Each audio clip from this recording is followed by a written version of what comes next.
Assalamualaikum warahmatullahi wabarakatuh. Salam penegakan hukum, salam sahabat kalibata. Selamat malam, Mas Reparlin. Kita kedatangan orang-orang hebat nih. Waduh. Dari harian besar, Mas Aldo dari harian Kompas. Oke, mau berbagi pengalaman. Jadi beliau ini banyak meliput di daerah Kobar kemarin ya. Iya, di belakangan ini ya. Belakangan beberapa ini. hari belakangan di Kota Waringin Barat. Meliput banjir ya, Mas Aldo. Banjir. Gimana? Apa hasil liputannya? Banyak ya, Bang ya. Tapi kalau mau ngomongin banjir nih, Kalimantan Tengah emang semakin tahun semakin mudah sebenarnya diterjang banjir karena banyak faktor yang mempengaruhi. Tapi kalau di Kobar itu memang terjadi sejak awal Oktober ya.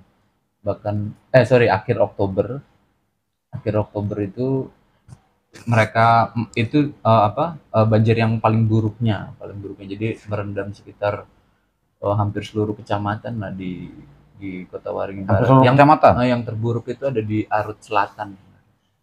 Di Arut Selatan tuh ada beberapa desa yang warganya itu 90% dia evakuasi 90%. Iya, dievakuasi. Kayak ada dua desa Tanjung Terantang sama Kumpai Batu Bawah KBB. Itu memang dekat sungai, di pinggir sungai dia, Sungai Arut. Kalau sampai ke Kota Pangkalan Bun sampai juga? Sampai ada di beberapa kelurahan tuh. Di kelurahan terjadi baru. Evakuasi juga tuh ya? Iya, mereka mengungsi karena di kota ya, jadi tempatnya banyak untuk ini ya. Kalau di desa itu kan sulit mau mengevakuasi mereka, jadi benar-benar harus keluar desa. Kalau yang di kota kayak di kelurahan baru atau Mendawa itu, ya mereka di sekitar situ aja, masih di dalam di lingkungan kelurahan ya. Kalau yang di Kumpai Batu Bawah, di Tanjung Terantang itu benar-benar keluar dari desa. Jadi hanya sebagian orang lah yang menurut Mas Aldo nih, kira-kira nih penyebabnya curah hujan yang tinggi kah atau ada kerusakan lingkungan? Ya, kalau aku kan based on ini ya, liputan ya Bang ya. Berdasarkan wawancaraku dan pengamatanku. Kalau wawancara dari pemerintah memang alasannya mereka yang memicu banjir ini curah hujan, kemudian sungai meluap gitu ya, air sungai meluap. Kalau BMKG memang kemarin tuh terukur dalam sebulan itu curah hujan paling tinggi itu ada di Kota Waringin Barat dan Sukamara. Itu terjadi tidak pernah terjadi sebelumnya lah sejak berapa tahun belakangan. Sangat tinggi 500 mm. Itu ukuran curah hujan bulanan ya. 500 mm itu yang paling tinggi. Biasanya tuh kita nggak nyampe 200, 300 aja udah. Terus penanganan para korban ya yang terdampak gimana? Iya. Nah, sebelum ke situ tuh Bang, masih soal ini kan tadi versi pemerintah ya. Soal apa yang memicu, apa penyebabnya itu. Nah, kalau teman-teman kayak teman-teman NGO melihatnya maupun masyarakat sebenarnya, mereka kalau ditanya kira-kira nih banjir kenapa sih Pak gitu. Karena mereka baru tahun ini terjadi kayak di desa yang aku sebut tadi, desa itu warganya tuh selama ini nggak pernah merasakan banjir yang kayak gini. Belum pernah ya? Belum pernah. Baru ini pertama. Ketika aku coba gali menurut mereka ya, pandangan mereka gitu, apa yang jadi penyebab banjir itu menurut mereka kerusakan alam. Karena emang hutannya udah nggak ada di hulu, menurut mereka gitu. Nggak cuma hulu, bahkan sekitar hutan. Nah, itu didukung sama data. Teman-teman NGO dia pakai pengamatan citra satelit, melihat lagi kondisi hutan di sekitar sungai gitu Bang. Nah, kemarin Greenpeace ngeluarin data. Ngeluarin data itu ada sekitar dari tahun 1990 sampai tahun 2021 itu 300 ribuan hektar hilang di sekitar Sungai Jelai. Jadi ini belum sampai hulu nih, masih di sekitar Sungai Arut. Pemerintah mengklaim bahwa curah hujan tinggi. Oke. Sekarang pemerintah pakai nggak data ini tadi? Yang teman-teman NGO ini. Betul, hutan makin berkurang, mungkin kebun tambah luas, bagaimana? Nah, aku kan bertugas di Kalimantan Tengah ini baru dari 2015 lah, sampai 8 tahun ya.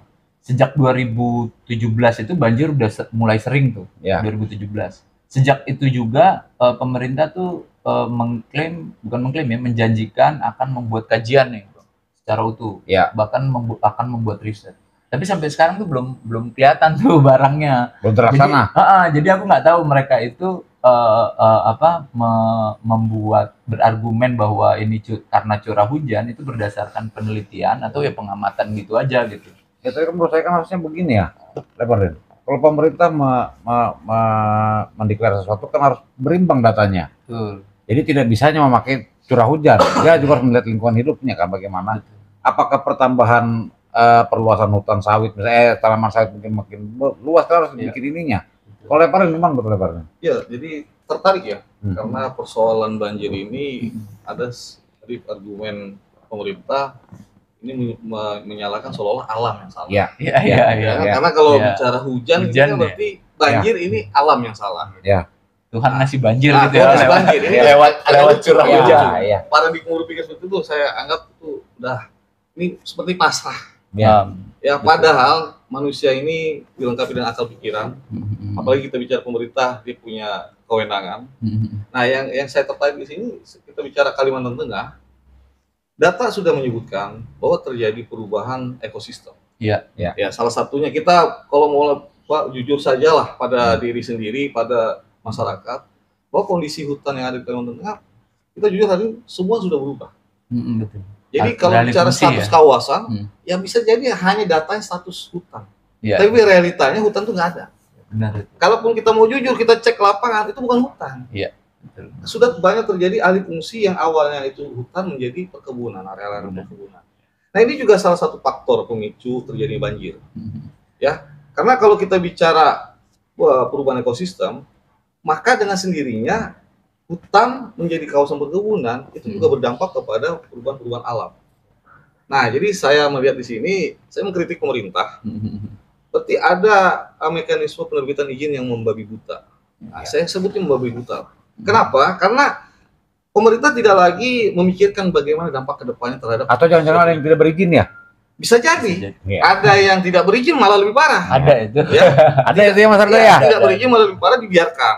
Nah, selain persoalan melanggar hukum, inilah dampaknya banjir. Nah, ketika itu terjadi membabi buta perizinan tadi, yang jadi korban kan masyarakat. Tadi kan yang dapat dampaknya ya. Tapi Mas Aldo kesana nih. Ada nggak yang tidak berizin nih? Wah, ini perkebunan, perkebunan sawit. Ya. Ada, pasti ada Bang. 2017 kalau nggak salah, KPK itu kan pernah buat korsup ya. Koordinasi dan supervisi. Itu mereka mengungkap ada hampir 1 juta hektar lahan perkebunan sawit yang punya perusahaan itu ditanam di atas kawasan hutan gitu. Artinya kan kalau udah di atas kawasan hutan kan nggak terhitung kan, nggak mungkin dia dapat HGU gitu. Ketika dia nggak dapat HGU berarti ya memang nggak berizin. Ketika dia nggak berizin, apalagi sampai angka jutaan itu, pastinya mereka nggak bayar pajak, nggak bayar macam-macam lah gitu semua. Kalau itu masuk dalam kategori nggak berizin, maka banyak di Kalimantan Tengah. Banyak sekali perusahaan-perusahaan perkebunan sawit yang seperti itu. Itu baru satu case ya.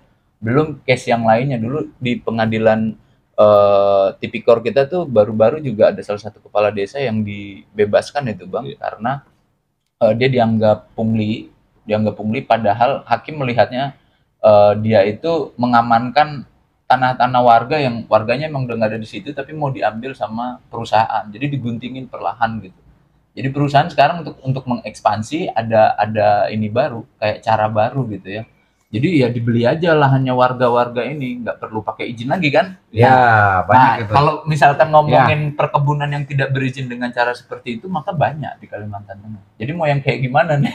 Mau yang dia emang izinnya emang nggak ada, izinnya bermasalah, atau yang memang mereka mensiasati perizinan, jadi supaya nggak ngurus HGU ya gue beli aja suruh tanam. Jadi teringat Kinipan nih. Jadi teringat Kinipan kita. Nah ya, tapi di Kinipan itu untuk pertama kalinya mereka juga banjir tahun lalu. Jadi orang banjir di Kalteng itu udah terjadi sejak 2020 yang buruk 2020, 2021 dan 2022. Kali ini aku bisa bilang ini yang terburuk jika dilihat dari jumlah pengungsi, Bang. Jumlah pengungsi yang tahun ini tuh paling banyak udah selama aku liputan di Kalimantan Tengah hampir 8 tahun ini paling banyak. Angkanya tuh hampir 6.600 lebih orang banyak yang mengungsi. Dan itu hanya selama bulan Oktober 2022. Hanya Oktober. Ya kita nggak tahu sampai kapan ini nanti banjir ini udah mulai masuk November dan sudah masih ada yang masih ember-ember nih. Masih ember-ember. mereka tuh apa yang pengungsi paling banyak yang tadi aku bilang itu di 2 desa itu hampir 90% warganya itu mengungsi. Itu mereka 2 minggu mereka tinggal 2 minggu lebih mereka tinggal di pengungsian di gedung, mulai diserang berbagai penyakit tuh. Jadi aku ke lokasi ke salah satu tempat pengungsian yang paling ramai itu ada di Gor di Kumpai Batu Atas tuh, desa Kumpai Batu Atas, karena dia emang letaknya di atas jadi aman dari banjir, Bang. Ada hampir 255 orang lah itu, dari bayi, lansia, kelompok rentan juga banyak lah, ibu-ibu hamil tuh banyak di situ. Itu ditemukan apa ada 13 orang yang kena muntaber sampai harus dilarikan ke rumah sakit, belum diare, belum penyakit gatal-gatal, itu banyak. Hampir semua kena. Tapi Leopardin, kita bukan menyoroti pengungsi di sini ya, itu ada tugasnya sendiri. Ya, saya lari ke sebagaimana Mas Parlin sehari-hari. Ini boleh diminum nggak? Sambil ya. Gimana Pak Parlin? Biar nggak tegang banget gitu, Bang. Iya, jadi makanya tadi kan kita bicara secara hukum dulu. Perangkat hukum sudah ada. Ya. Bicara lingkungan. Ini masih hukum. Penyidik pun juga udah pernah lah ada Undang-Undang 32 2009. Ya. Itu bicara perangkat hukumnya. Tapi yang jadi soal di sini, hukum itu tidak berjalan. Faktanya banjir. Tadi seperti yang kita bahas, tidak pernah banjir. Nah, di sini ada pengelolaan lingkungan yang sudah tidak benar. Ya. Siapa yang bertanggung jawab mengelola? Di sini ada pemerintah. Salah satunya kewenangan pemerintah adalah bertanggung jawab menjaga lingkungan. Nah, asas itu sudah jelas secara aturan. Kita bicara aturan, Undang-Undang 32 2009, di situ ada namanya asas tanggung jawab negara terhadap lingkungan. Negara bertanggung jawab agar lingkungan hidup itu baik, bukan hanya untuk generasi saat ini, juga untuk generasi yang akan datang. Nah, ini kan secara teori sudah ada. Tapi secara faktanya, ketika terjadi bencana atau banjir, yang disalahkan selalu alam. Berarti tidak pernah ada evaluasi diri. Maksudnya harusnya pemerintah mengevaluasi. Berarti maksudnya nih aturan ada tapi menjalankan aturan tidak mau berjalan. Iya, makanya tadi pemerintah harus mengevaluasi. Jangan nanti ketika ada bencana banjir, pemerintah hanya bekerja memberikan bantuan sosial. Atau nyalakan alam ya. Gara-gara alam tadi. Nah, ini kita khawatirkan banjir ini menjadi hajatan tiap tahun. Yang kita perlukan di sini adalah solusi jangka panjangnya. Bukan solusi penanganan memberikan sekedar bantuan. Itu dalam konteks sosial. Tapi kalau bicara konteks kewenangan pemerintah secara aturan, ketika terjadi hari ini makin parah banjirnya, jangan sampai tahun berikutnya makin parah, maka segera ada evaluasi. Evaluasi salah satu evaluasi perizinan. Ya. Perizinan terkait sumber daya alam, terkait alam. Nah, kalaupun memang hasil evaluasi tadi ternyata ada pelanggaran, bertindakan. Dan kita dengan kondisi yang seperti ini, saya sepakat harus ada namanya jangan lagi menerbitkan izin baru. Nah, ya, mungkin. Karena alamnya sudah makin rusak. Ya, jangan lagi dibuatkan izin baru terkait pengelolaan alam, entah itu pengelolaan hutan, entah itu bidang perkebunan pertama. Kita stop dulu, kita perbaiki dulu perizinan yang ada ini, kita tertibkan dulu. Ya, yang nakal ditindak, lingkungan yang rusak segera diperbaiki. Ya, karena bicara lingkungan ini kan ada dua. Ada yang namanya kerusakan, ada yang namanya perusakan. Nah, kalau perusakan ini kan kesengajaan dari oknum atau pelaku atau badan. Tapi Mas Aldo, mengenai kerusakan, pemerintah pernah memberi statement tidak? Kalau selama ini ya di kasus banjir 2022 ini, gubernur sempat mengeluarkan statement itu, Bang, bahwa harusnya ada evaluasi perizinan. Tapi dia lebih fokus pada perizinan-perizinan yang dikeluarkan oleh pemerintah pusat, kayak misalnya HTI, itu ada di beberapa media. Harusnya baru-baru ini ada baca ya? Iya, baru-baru ini. Ya. Banyak HTI yang menurut dia tidak lagi bekerja gitu ya, tidak lagi beroperasi. Ada yang beroperasi dulu beroperasi, sekarang nggak beroperasi. Cuman yang menarik dari statement itu ya memang dia sendiri menyadari, Pak Sugianto, Gubernur Kalteng itu menyadari kalau jangan sampai kita kasih perizinan aja tapi alamnya rusak gitu. Jadi mungkin ini harusnya jadi titik terang ya untuk memulai evaluasi gitu. Tapi kalau menurut banyak pihak maupun saya pribadi, harusnya evaluasi yang nggak cuma satu jenis perizinan HTI gitu aja ya, ataupun yang dikeluarkan pusat, karena yang dikelola atau yang dikeluarkan daerah juga ada, dan banyak sekali jenis-jenis perizinan yang memang berdampak pada kerusakan lingkungan. Ya Mas Porin, ini kan apakah kita harus bergantung terus pada pusat? Penindakannya bagaimana? Bisa nggak pemerintah provinsi atau pemerintah kabupaten ngambil tindakan? Iya, jadi ketika pemerintah, entah itu pemerintah pusat, pemerintah provinsi ataupun kabupaten, hanya menyampaikan wacana, tapi tidak ada tindakan nyata. Artinya kita cari di sini kan kebijakan real terhadap penanganan kerusakan lingkungan. Nah, ini masyarakat itu bisa melakukan upaya hukum. Ya, entah itu melalui mekanisme citizen lawsuit, meminta kebijakan yang harus dilaksanakan tapi tidak dilaksanakan, bisa berasal dari masyarakat yang terdampak secara langsung merasakan akibat kerusakan itu atau kerusakan lingkungan, juga bisa diwakili oleh hak gugat organisasi yang konsen di bidang lingkungan. Ya, di sini kita mengenal ada walhi. Walhi pun bisa memberikan pendampingan itu ketika melihat ada pemerintah yang abai, tidak melaksanakan kebijakan yang berpihak untuk dalam pengelolaan lingkungan yang baik tadi. Nah, melalui organisasi ini bisa memperjuangkan hak masyarakat tadi yang terdampak akibat kerusakan atau kerusakan lingkungan. Ada ketemu teman-teman walhi nggak?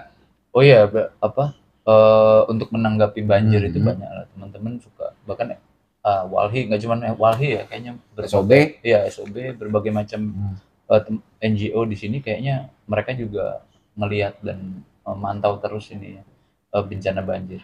SOB kalau nggak salah terakhir itu dia mengeluarkan video di banjir di Kota Waringin Timur ya. Oh, di Kotim? Iya, di Kotim. Jadi memang banjir ini ada di 10 kabupaten Bang, sejak awal Oktober itu.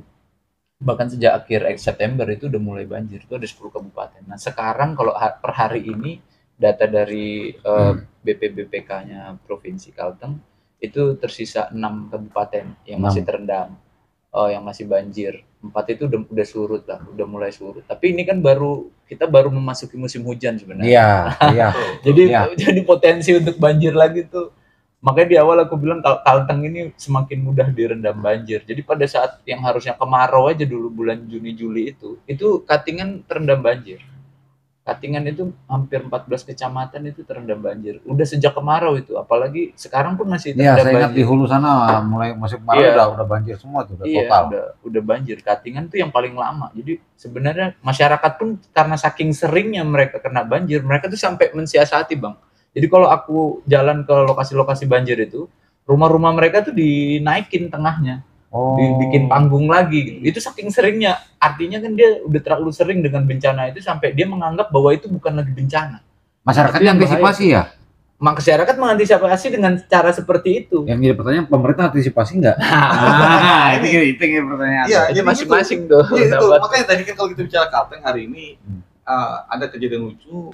Akhirnya kita masyarakat lah di Kalimantan Tengah menghadapi 4 musim ya. Iya. Ya kan musim kemarau, musim hujan, ada musim asap, dan ini musim banjir. Nah, seharusnya musim asap, musim banjir ini bisa dicegah. Iya. Kalau pemerintahnya serius, antisipasi kan. Karena itu bukan bencana yang bukan bencana yang terjadi gitu aja. Bukan bencana. Atas ulah manusia juga gitu ya. Ada keterkaitan perubahan suatu lingkungan karena tindakan manusia yang ini ada istilah pembiaran dari pemerintah. Entah itu sifatnya lalai tadi atau ada istilah konspirasi dalam suatu penerbitan izin. Ini yang bahaya. Yang bahaya sehingga tadi ya kita jangan nyalahin alam dong. Ya pemerintah harusnya melihat tadi bijaksana. Ini ada persoalan terhadap lingkungan, tapi seolah tutup mata ini nggak boleh. Atau jangan-jangan yang punya perusahaannya orang-orang besar semua ini. Orang-orang pejabat juga gitu. Iya, itu makanya tadi. Jadi itu dia udah disebut konspirasi. Nah, makanya tadi ketika bicara konspirasi tadi, pasti rakyat kecil jadi korban. Mereka yang orang besar di sana nikmat, tinggal ketawa ketinggi menikmati hasil. Kasihan kan kita melihat pemandangan di Kalteng, ini rakyat tadi ketika ada musim banjir, mereka gotong royong mensiasati menghadapi itu. Iya. Mereka itu tadi Bang. Jadi kalau aku bisa ngeliat nih banjir masyarakat sekarang itu seperti menikmati banjir, menikmati bencana. Terpaksa menikmati. Dipaksa menikmati. Karena saking seringnya tadi itu Bang. Saking seringnya. Jadi akhirnya hal lumrah jadinya ya. Iya, bahkan aku banyak warga itu yang di Katingan itu terutama pas lagi banjir-banjirnya itu mereka seneng. Kenapa seneng? Karena ikannya banyak gitu katanya. Iya, ada yang bilang itu biasa berkunjung katanya. Iya kan, apalagi mereka sambil menikmati banjir tadi mereka dengerin lagu padahal, Epic Jade kan, tanya kapan rumput goyang kan, karena agak sudah bingung kan. Padahal mereka yang perlu kita khawatirkan adalah mereka tidak lagi melihat ini sebagai bencana gitu. Itu bahaya banget. Karena kita nggak akan tahu bencana ini akan seperti apa nanti dampaknya. Gitu. Yang meninggal udah ada loh. Udah ada 1 orang, tapi itu karena kesetrum ya. Jadi dia ngecas HP di saat banjir. Nggak sadar kena air ya mungkin. Nggak sadar ternyata masuk ke aliran listrik kan. Meninggal itu di Kobar. Tahun lalu di Katingan itu bayi. Nah mungkin orang-orang ketika udah ada kasus-kasus seperti ini baru mulai ngerasain bencananya. Cuman sayang Bang, tadi benar kata Bang Parlin, penanganannya masih sebatas memberikan bantuan gitu. Ya, itu yang saya maksud. Dari dulu ada wacana juga untuk normalisasi sungai itu Bang. Tapi kan ya masih wacana kan? Wacana dan belum ada realita kan? Betul. Akhirnya sebatas wacana dia. Iya, makanya tadi wacana itu hanya tetap meluap juga. Hanya sekedar nyanyian untuk membuat masyarakat diam. Yang kita perlukan kan tindakan nyata pemerintah. Kayak menina bobokan. Itu. Lip service ya? Lip service. Sayang Bang, dan kasihan juga paling bantuannya juga kan cuman beras sama mie ya, mie instan gitu ya, yang memang itu udah harusnya nggak ada lagi tuh bantuan-bantuan nggak perlu seperti itu kan, ada istilah pencegahan itu yang sebenarnya kan begitu terjadi banjir yang jadi masalah kan bukan hanya sekedar dia tidak makan atau tidak makan, kehidupan dia hancur, terganggu semua. Betul banget ini Bang. Jadi kehidupan dia hancur. Betul Bang. Jadi di Kota Waringin Barat itu yang lebih dikhawatirkan oleh masyarakat itu bukan banjir pada saat itu. Karena dia masih bisa menyelamatkan keluarganya bareng-bareng mengungsi ke rumah keluarga, dan yang dia paling khawatirkan itu kehidupan dia setelah banjir. Iya, itu pasca banjir itu. Jadi kebun mereka itu kan udah habis. Kebun mereka itu karet nggak bisa disadap, sawit nggak bisa panen gara-gara banjir selama 1 bulan lebih. Jadi sebelum banjir itu merendam pemukiman kayak di Kota Waringin Barat, itu lebih dulu membanjiri kebun-kebunnya warga. Kebun karet, kebun sawit. Iya kan, yang jadi PR kan bukan hanya untuk makan di hari itu. Iya. Kehidupan dia berikutnya yang jadi masalah. Setelah itu pemerintah masih mau ngasih bantuan nggak gitu? Kan nggak mungkin setelah mereka balik ke rumah-rumah, pemerintah bikin dapur umum lagi kan? Nggak, kan banjir udah nggak ada. Iya, itu jadi problem terbesar saya rasa itu. Iya. Karena setelah itu mereka harus berpikir nggak cuma kebutuhan dapur ya, tapi kebutuhan anak-anaknya, pendidikan dan lain sebagainya. Itu lebih buruk. Dan bagi mereka nih kayak bencana 2 kali. Ini yang menarik Bang, yang aku temuin di Kobar, mungkin Bang Parlin nanti bisa nambahin. Jadi sejak 2015 masyarakat Kalteng itu kan dia nggak boleh lagi membakar Bang. Dia dilarang membakar, sehingga membuat banyak petani, hampir seluruh petani di Kalteng, khususnya peladang tradisional, itu nggak lagi menanam padi karena nggak bisa membakar, nggak lagi pergi berladang. Itu yang terjadi di Kota Waringin Barat, di 2 desa tadi itu yang aku sebut, yang 90% warga dievakuasi. Mereka itu sejak 2015 beras itu beli. Jadi sawah-sawahnya mereka atau ladang-ladangnya mereka itu sekarang ditanamin sawit dan karet. Nah, ketika ini dilanda banjir, gimana sekarang mereka beli beras? Sedangkan semua kehidupan mereka itu ditumpukan sama kebun sawit dan kebun karet. Gimana tuh Pak? Ya ini kan korban gara-gara kebijakan pemerintah yang tidak jelas ini mau kemana. Iya, apakah berpihak pada rakyat atau hanya berpihak kepada kelompok pengusaha? Tadi kebijakan pertama, warga dilarang bakar. Udah, masyarakat nurut, taat. Tapi ketika dalam kondisi yang begini, kena banjir, ini kebijakannya apa lagi? Oke, tadi kita capek nih, berulang kembali banjir tiap tahun, bahkan semakin tahun makin parah, ini kan berbahaya, makin buruk. Makanya tadi kan udah dibilang dari awal, ini negara harus tanggung jawab, tanggung jawab terhadap kerusakan lingkungan. Jangan negara mencari alasan menyalahkan alam. Bencana 2 kali tuh Bang. Jadi mereka itu jauh sebelum banjir itu mereka udah ngerasain bencana pangan. Seolah-olah tidak jantan pemerintah menghadapi ini ya. Menyalahkan alam ini. Iya, dan itu sampai sekarang belum ada solusinya loh. Setelah pasca larangan membakar itu ya Bang ya, belum ada solusi tepat guna yang bisa membuat petani atau peladang tradisional itu balik lagi ke ladangnya. Dia bisa berladang tanpa membakar. Kalau kita ingat itu kan asap ya. Ya. Sebenarnya kalau kita mau jujur, siapa sih pelakunya? Nah, Emang petani kecil. betul. Ya kan Bang Parmin pasti tahu lah itu. Ya kan? Iya. Emang kalau saya petani nih, emang luas lahan saya berapa sih? Yang saya bakar berapa sih? Ada nggak Bang petani di Kalteng yang kebunnya 200.000 hektar, ada nggak? Itu bukan petani lagi, itu bukan petani. Dan nggak mungkin ditanamin padi kan? Nggak mungkin. Ya kalau masyarakat paling ya rata-rata paling 5 hektar. Itu gede banget. Itu udah paling hebat. Ya, saya bilangnya ekstrim lah. Nah, sekarang ya pertanyaan, apa iya ini akibat masyarakat? Kalau kita balik ke dulu ya, pertama kali terbit peraturan itu ya, kan nggak jujur, kita nggak jujur nih. Betul. Nggak jujur. Sementara yang jadi kasus kan banyak ini. Iya, itulah Bang. Jadi peladang atau masyarakat nih, peladang tradisional khususnya, dia dituduh jadinya. Jadi dituduh sebagai dalang bencana asap gitu kan. Abang pasti tahu lah berapa banyak peladang yang udah ditangkap Bang, gara-gara larangan membakar sampai lalu dipidana. Itu udah berapa banyak. Dan kalau kita mau bandingkan dengan perusahaan yang lahannya juga terbakar, perusahaan perkebunan sawit khususnya, itu berapa banyak sih dibanding peladang yang ditangkap? Iya, dibikin kebijakan, tapi yang kena akibatnya kan rakyat bawah, bukan perusahaan besar, karena ini nggak adil Bang, karena pasca bencana itu yang dikenakan sanksi melalui kebijakan tadi itu Bang, cuman masyarakat dilarang membakar. Perusahaan dia nggak membakar masih hidup dia karena punya kebun yang ratusan ribu hektar gitu. Nah, peladang meninggalkan kebun yang cuma 1,5 hektar mungkin, tapi dia punya beban hidup yang jauh lebih besar. Kelangsungan hidup. Apalagi sekarang ditambahin banjir. Nah, tambah bingung nggak tuh? Tragis juga lah ya. Oh, tragis. Tragis. Sila kelima tidak berjalan. Iya, keadilan sosial bagi seluruh rakyat Indonesia itu tidak ada. Yang ada keadilan bagi pengusaha saja. Pihak tertentu ya. Ini realita dong. Betul. Percuma kita belajar Pancasila, tapi kenyataannya itu nggak bisa diimplementasikan dengan baik itu sila kelima. Berat itu Bang. Rame jadi ini kita ngomong banjir sampai ke ini rakyat selalu menderita. Tapi gini Mas Aldo, kenapa bisa ke situ? Karena semua menyangkut lingkungan hidup ini. Betul. Artinya kan itu kan ekosistem. Iya. Berpengaruh semua kok. Jadi satu yang salah pasti akan berpengaruh. Iya. Kayak lingkaran. Iya, kayak lingkaran.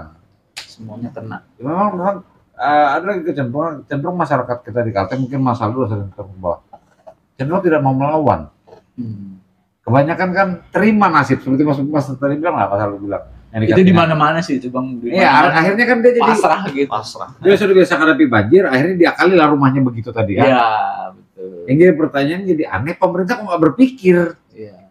Masyarakat bawah yang berpikir antisipasi nih. Iya. Iya, pemerintah tadi kan lagi mikirin bagaimana nyarikan sumbangan. Iya. Karena pemerintah hari ini kan melihat yang lebih penting kita berikan dulu bantuan sosial. Bantuan ya, sumbangannya dari mana? Yang kita dorong di sini setelah berikan bantuan sosial, tolong dong pemerintah carikan jalan keluar yang bermartabat bagi rakyat untuk kepentingan jangka panjang. Betul. Ya carikan jalan keluarnya dengan kewenangan yang diberikan oleh undang-undang. Kalau bicara memberikan bantuan sosial itu kewajiban kemanusiaan. Personnya sebagai manusia. Tapi kalau kita bicara dalam konteks jabatannya, mereka punya kewenangan. Ya, artinya kewenangan di sini kita bicara kebijakan tadi. Betul. Ya, carikan kebijakan yang berpihak kepada rakyat. Ya, supaya rakyat jangan sampai tiap tahun menghadapi banjir dan banjir. Oke deh Mas Aldo. Penutup nih. Apa harapan Mas Aldo? Kamu udah jalan-jalan kemana-mana di keliling-keliling nih. Iya, bukan harapanku lah, harapan masyarakat yang memang aku temui ya. Aku coba gambarkan dalam berita-berita yang pernah aku tulis. Mereka tuh cuma pengen hidup aman aja, bisa makan, bisa lagi ke ladang, nggak lagi kena banjir gitu. Karena mereka tahu persis bahwa jauh sebelum Kalteng ini rusak dan hutan-hutannya masih bagus, mereka tahu mereka nggak pernah merasakan banjir. Meskipun mereka tinggal di pinggir sungai, bahkan ada yang tinggal di sungai gitu dengan rumah lanting iya kan. Zaman dulu. Ya. Sekarang nih rumah lanting aja ada yang ini Bang terbawa arus di Kobar itu kan berarti udah ada yang berbeda dari alam kita. Maksudnya supaya itu sangat bisa dan untuk diantisipasi bencana-bencana ini. Kita Kalimantan tidak seperti tanah di Jawa atau di Sumatera, Sulawesi yang diguncang berbagai macam bencana, ada gempa, tsunami, dan lain sebagainya. Ini baru banjir yang memang disebabkan juga oleh manusia juga gitu. Baru banjir dan bencana asap. Dua bencana ini yang memang selalu menghantui. Kalau mungkin di daerah lain itu kejadiannya bisa 100 tahun sekali gitu, gempa bisa 100 tahun sekali, tsunami. Kita ini hampir tiap tahun ini banjir ini. Ya karena emang di Kalteng kalau Pak tadi 4 musim di sini. Betul. 4 musim. Jangan sampai itu jadi musim beneran. Iya. Jangan jadi patar bener-bener. Dia undang-undangkan. Betul. Cuman Lepar apa harapannya? Ya harapannya saya hanya minta ketegasan dari pemerintah, mulai dari pemerintah pusat, melalui presiden dan kementeriannya, kemudian Bapak Gubernur Kalteng beserta dengan bupati di kabupaten.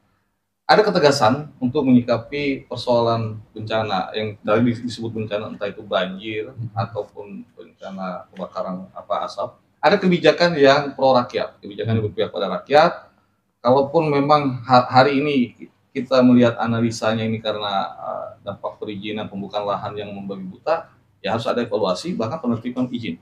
Dan kalaupun memang itu jelas hutan kita sudah tidak bisa lagi menjadi penyangga, kita stop perizinan. Jangan ada lagi pembukaan izin-izin baru. Ya. Kita perbaiki dulu lah lingkungan atau ekosistem yang rusak ini, kita perbaiki dulu.